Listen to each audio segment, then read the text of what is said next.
அடுத்த போட்டியாளர் சங்கர், வாங்க.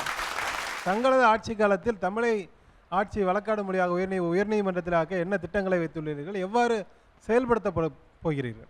இதுவரை எனது அறிவு கெட்டாத ஒரு விஷயத்தை இப்பொழுது கூறியிருக்கிறீர்கள்.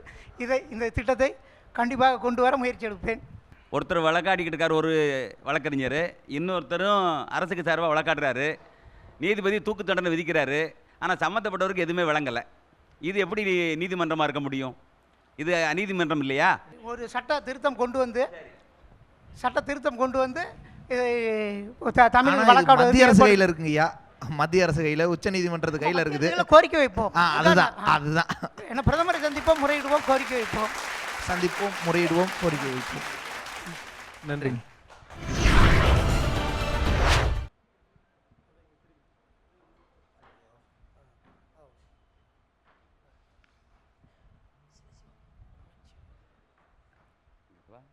மரண தண்டனை என்பது வேண்டுமா வேண்டாமா என்பதில் உங்களுடைய நிலைப்பாடு என்ன? உங்களுடைய அரசினுடைய திட்டம் என்ன?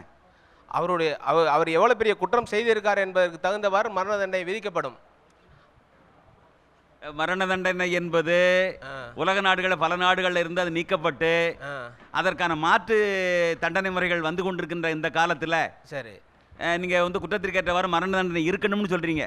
ஆமாம், அது ஏன்னா அவங்க கடினமாக சொல்லும்போது அவங்கள ஆயுள் தண்டனையாக மாற்றி அவங்களுக்கு திருந்தி விட்டால் அவர்களை விடுதலை செய்து விடலாம். அதில் உள்ள எந்தவித மாற்றம் கிடையாது. அவங்க மனம் திருந்தி விட்டால் அவர்கள் விடுதலை செய்து விடலாம். உங்களுக்கு முதல்வர் ஆகணுங்கிற ஆசை எப்படி, எதனால் வந்துச்சுங்கய்யா? இது ரொம்ப காலமாக இருக்குது. நம்மளால் முடியாதுன்றால் நம்ம இப்போ மைக் மூலமாக மற்றவங்க முதல்வராக இருக்கவங்க இந்த கோரிக்கை செய்யலாம்ல. நன்றி. நன்றி.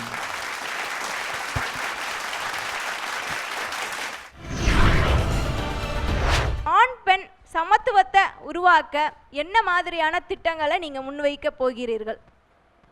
இந்திய அணி அப்படின்னாவே அது ஆண்களுக்குரிய அணி அப்படின்றது கணக்கில் வந்துடுது. இது வரைக்கும் யாருமே நம்ம அதை பற்றி கேள்வியே கேட்கல. இது வரைக்கும் இந்திய பெண்கள் அணின்னு சொல்கிறோம், ஆனால் ஆண்களுக்குன்னு சொல்கிறதில்ல. இந்திய அணி, இந்திய அண்ணா ஆண்களுக்கு மட்டும்தானா? இதை சார் நான் உங்ககிட்ட கேட்குறேன். இந்த மாதிரி சமத்துவமின்மை இருக்கு, அதை சமத்துவமாக்க நீங்க என்ன பண்ண போறீங்க? இது வரைக்கும் பெண்ணியவாதிகளே அந்த கேள்வி வைக்கலையே, முன் வைக்கலையே. அப்புறம் எப்படி நம்ம சமத்துவத்தை கொண்டு வர முடியும்? நீங்க நல்ல முதல்வர் நினைச்சு கேட்டுக்கிட்டு இருக்காங்க, வேற ஒன்றும் இல்லை. நிச்சயம் அதுக்கு நடவடிக்கை எடுப்பேன். நன்றி. கருத்துக்கு நன்றி. உங்களுடைய எதிர்கால திட்டத்தில் எந்த திட்டத்திற்கு முன்னுரிமை அளிப்பதாக இருக்கிறீங்க? எதிர்கால திட்டத்தில் பார்த்தோன்னா கல்விக்கு ஒரு முன்னுரிமை கொடுத்து பண்ணலான்ற ஒரு முடிவில் இருக்கேன். இப்போ கன்னடத்தில் கன்னடம் படிக்காமல் எந்த பட்டம் பெற முடியாது, தொடக்க கல்வியிலிருந்து. அதே போல் ஆந்திராவில் தெலுங்கு படிக்காமல் யாரும் அந்த பட்டம் பெற முடியாது. ஆந்திராவில், மலையாளத்தில், எல்லா மாநிலங்களும். ஆனால் தமிழ்நாட்டில் மட்டும் தமிழே தெரியாமல் எல்கேஜியில் இருந்து பெரிய பெரிய பட்டங்களெல்லாம் பூரா பெற முடியும் என்கிற நிலை இருக்கிறது. இதை பற்றி என்ன நினைக்கிறீங்க? இதை காலப்போக்கில் நான் மாற்றுறதுக்கான ஒரு முயற்சிகள். நன்றி. நன்றி. அடுத்த போட்டியாளர் பொன்முத்து, வாங்க. ஒரு சாதிய பாகுபாடு என்பது அதிகமாக இருக்கக்கூடிய ஒரு மாநிலமாகவும் தமிழ்நாடு இருக்கிறது. எப்படி தாங்கள் சமத்துவத்தை கொண்டு வர போகிறீர்கள்? சில மூத்த பெற்றோர்கள் அதை ஆதரித்து பண்ணுற விஷயங்களும் நடக்குது, எதிர்த்து செய்கிற விஷயங்களும் நடக்குது, கௌரவ கொலைகள் நடக்குதுன்றதெல்லாம் நடைமுறை பார்க்குறோம். இதுல உங்களோட கருத்து இல்ல, ஒரு சில இடங்கள்ல நடக்கிறத மட்டுமே நம்ம பூதாகரமாக எடுத்துக்கிறதுன்றது சாத்தியம் இல்லை. ஒரு சில இடங்கள்ல நடக்கலாம், ஒரு சில இடங்கள்ல நடக்கலாம். நடக்கிறதுன்றதை நான் சொல்றேன், அதான் நடக்குது. அந்த நடக்கிறத நம்ம பூதாகரமாக எடுத்துக்கிட்டு இது மட்டுமே பெரிய விஷயம் அப்படின்னு நம்ம நினைக்கிறதுன்றது தவறுன்னு நான் நினைக்கிறேன். சமூக ரீதியான சில விழிப்புணர்வுகளை கொண்டு வருவதும் ஏற்கனவே இருக்கிற விழிப்புணர்வுகளை மீண்டும் மீண்டும் அவங்க இடத்துல கொண்டு சேர்க்கிறது தான் நம்மளோட முதல் பணியா இருக்கும். அப்படி கொண்டு போகலாம். நன்றி. நன்றி. அரசியலுக்கு வர்றதுக்கு கல்வி தகுதி நிர்ணயம் செய்யலாமா? அதை பற்றி தங்களது கருத்து என்ன? என்னை பொறுத்தவரை நிச்சயமாக கல்வி தகுதி, வயது வரம்பு என்பது தேவையே இல்லை. ஒருவர் தனது துறையில் சிறந்த நிபுணத்துவம் பெற்று விளங்கினார், அவரையே அந்த துறையில் தேர்ந்தெடுக்கலாம். ஏன் எப்படி என்றால் அவர் செய்வது போல் மற்றவர்களால் செய்ய கண்டிப்பாக இயலாது. அதனால் இது வயது வரம்பு என்பது நிச்சயமாக தேவையில்லை. நன்றி ஐயா. அடுத்த போட்டியாளர் கிளாட்ஸ்டன் ஜோசுவா, வாங்க. நாடகத்துறை அல்லது சினிமா துறை, இந்த துறை தொடர்பானவர்கள் தான் முதல்வராக வரக்கூடிய வாய்ப்புகள் தொடர்ந்து வந்து கொண்டிருக்கின்றன. சினிமா துறையில் உள்ளவர்களினுடைய அந்த கவர்ச்சி தான் இந்த நிலைக்கு காரணம் என்று கருதுகிறீர்களா? மக்கள் ஒரு பிரம்மையை கண்டு அவர்கள் நேரடியாய் பார்க்க முடியாதவர்களை சினிமா துறையிலே செய்யும் நன்மைகள், இவர்கள் சினிமாவிலே நன்மை செய்கிறார்கள், நமக்கு தலைவராய் வந்தாலும் நன்மை செய்வார்கள் என்ற ஒரு பிம்பத்தை நம்பி அவர்கள் ஓட்டளித்திருக்கிறார்கள். இது ஒரு மாயான விஷயமா இன்றளவும் நடந்து வருகிறது. தேர்தலில் போட்டியிடுவதற்கு நீங்க பரிந்துரை செய்வீங்களா கல்வி தகுதி கொண்டு வரணும் அப்படின்னு? கல்வி தகுதின்னு பார்த்துட்டிங்கன்னா கண்டிப்பாக என்னோட ஆட்சி காலத்தில் இனி வந்து தொடர்போகிற ஆட்சி காலங்களில் கண்டிப்பாக அரசியலில் வருகிறவர்கள் இளங்கலை பட்டம் முடிச்சிருக்கணும். நன்றி நன்றி நன்றி ஐயா. அடுத்த போட்டியாளர் துர்கா தேவி, வாங்க. ஜல்லிக்கட்டை பத்தி என்ன நினைக்கிறீங்க? ஜல்லிக்கட்டு வந்து முன்னாடி காலத்தில் வேணால் அது வந்து ஒரு வீர விளையாட்டாக இருந்திருக்கலாம். ஆனால் இன்றைக்கி சுச்சுவேஷனில் வந்து ஜல்லிக்கட்டு தேவையில்லைன்னு தான் நினைக்கிறேன். இன்றைக்கி உள்ள மக்கள் தொகைக்கு வந்து எத்தனையோ இப்போ நெட்டு அந்த மாதிரி வர்றப்போ வந்து இந்த ஜல்லிக்கட்டு வந்து அந்த அளவு தேவையில்லை. மதுரை மண்ணில் ஜல்லிக்கட்டு வேணாங்கிறாங்க, என்ன காரணம்? அதாவது முன்னி உள்ள சுச்சுவேஷனில் வந்து ஜல்லிக்கட்டுன்னு சொல்கிறப்ப வந்து ஒரு வீர விளையாட்டாக இருந்திருக்கலாம். இன்றைக்கி எத்தனையோ விளையாட்டுகள் இருக்குது. அந்த காலகட்டத்தில் வந்து அந்த விளையாட்டு நம்ம பாரம்பரிய விளையாட்டாச்சு, இதை எப்படி நம்ம விட்டுற முடியும்? வேற நிறைய விளையாட்டு வரலாம் இருந்தாலும் அதனால உயிர் சேதம் நிறைய இருக்கிறப்ப வந்து அதை தடுக்கிறனால ஒன்றும் பிரச்சனை இல்லை. அவங்களே துணிஞ்சு தானே விளையாடுறாங்க. துணிஞ்சு விளையாடினாலும் அது வந்து ஒரு இதில் தான், வீரத்தில் தான் அந்த துணிவு வருதே தவிர யாருமே உயிர் கொடுக்கணும்னு சொல்லிட்டு துணிகிறது இல்லை. பாதுகாப்பு கவச உடையெல்லாம் அணிஞ்சிட்டு விளையாடலாமா? அது இந்த ஜல்லிக்கட்டுக்கு பொருத்தமாக இருக்காது. நன்றி நன்றி நன்றி. அடுத்த போட்டியாளர் சேவியர், வாங்க. மக்கள் தொகை அதிகமுள்ள நாடு நம்மளோட நாடு. இது வந்து நம்ம நாட்டுக்கு வந்து பலமா பலவீனமா?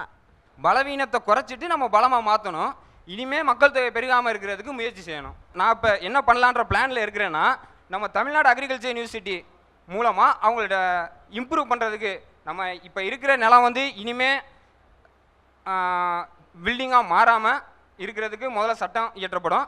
இன்னொரு விஷயம் என்னென்னா ப்ரொடக்டிவிட்டி, அதாவது ஒரு ஏரியாவில் வந்து எவ்வளோ மேக்ஸிமம் நம்மளால் ப்ரொடக்டிவிட்டி கொண்டு வர முடியுமோ அதுக்கேற்ற மாதிரி ஒரு புதுசான வெரைட்டியை கொண்டு வர்றதுக்கு அவங்கள்ட்ட அறிவுறுத்துவேன். அதுக்காக பாடுபட செய்வேன். அதுக்கான நிதியுதவி ஒதுக்கப்படும். நன்றி நன்றி நன்றி. அனைவருக்கும் நன்றி. தங்களின் அரசு காடுகளை பாதுகாக்கவும், ஓகே சார், காடுகளை பாதுகாக்கவும், வன விலங்குகளை பாதுகாக்கவும், தமிழகத்தின் இயற்கை வளங்களை பாதுகாக்கவும், கடலை பாதுகாக்கவும் என்ன திட்டங்களை வைத்திருக்கிறீர்கள் என்று சொல்ல முடியுமா?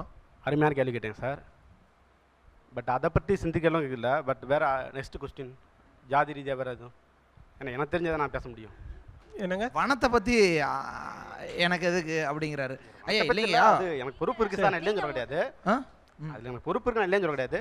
பட் அந்த கேள்வியை கேட்டால் இன்னொரு கேள்வி கேட்டால் எனக்கு பெட்டராக இருக்கும்னு நினைக்கிறேன். சரி, இன்னும் பெட்டராக இருக்கும். இந்த வனத்தை பற்றி என்ன ஃபஸ்ட்டு, வனத்தை என்ன பண்ணலாம்? காடு. சரி, இன்னொரு பக்கம் விட்டுற வேண்டியதுதான் சார். நன்றி நன்றி நன்றிங்க. வேற என்ன கேள்வி கேட்கலாம்? நன்றி. வாய்ப்பளித்த அனைத்து மக்களுக்கும் நன்றி தெரிவித்துக்கிறேன். அடுத்து மாஸ்டர் கணேசன், வாங்க. கல்விக்கும் மருத்துவத்துக்கும் ஒதுக்கக்கூடிய பணத்தை விட பாதுகாப்பு என்ற பேரிலே மற்ற துறைகளுக்கும் பிற துறைகளுக்கு வந்து அதிகமாக ஒதுக்கிவிட்டு கல்விக்கும் மருத்துவத்துக்கும் ஒரு எந்த பெர்சன்டேஜ் கடந்த ஆண்டுகளில் இருந்ததோ அதே நிலை தங்களது ஆட்சியிலும் தொடர்கிறது. அதற்கு என்ன காரணம்? இப்போ 100 நாள் வேலைவாய்ப்பு திட்டம் இதுக்கு முன்னால் இருந்தது. நான் அதை வந்து 200 நாள் வேலைவாய்ப்பு திட்டமாக ஆக்குவேன். இப்போ அதுக்கு தீர்மானம் போட்டாச்சு. எப்படி அப்படின்னா 100 நாள் வேலைவாய்ப்பு திட்டம் அவங்க வந்து என்னென்ன பண்ணுறாங்களோ அது போக நெக்ஸ்ட்டு 100 நாளுக்கு எல்லாரையும் விவசாயத்துக்கு கொண்டு வருவோம். விவசாயிகளுக்கு வேலை பாருங்கள். விவசாயம் ஆட்டோமேட்டிக்காக வரும்போது எல்லார் கையிலையும் பணங்கள் புழங்கும், நம்ம பொருளாதாரம் வளரும், நமக்கு வருவாய் பெருகும். நன்றிங்க நன்றிங்க நன்றி நன்றி.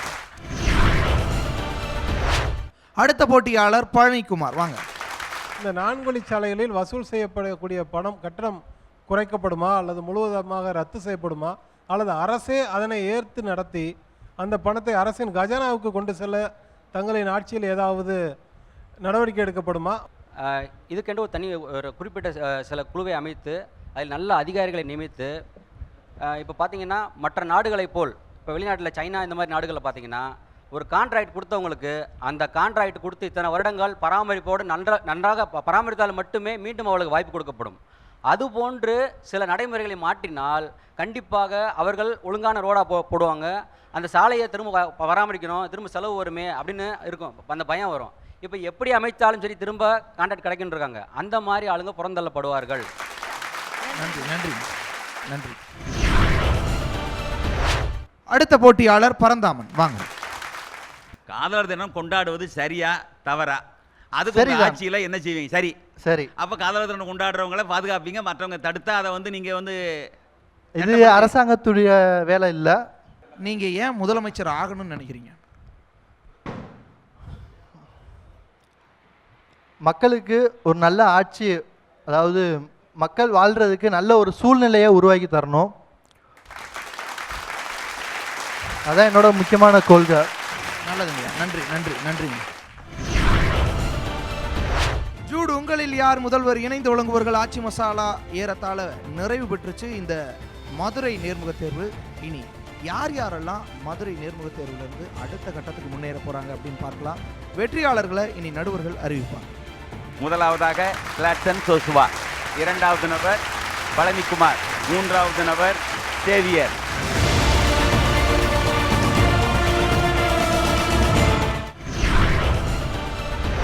காத்திருப்போர் வக்கீலுக்காக 3 நபர்கள் தேர்ந்தெடுக்கப்பட்டிருக்கிறீர்கள். சேவியர் ஜோசப், இரண்டாவது நபராக துர்கா தேவி, ராகுல் கார்த்திக்.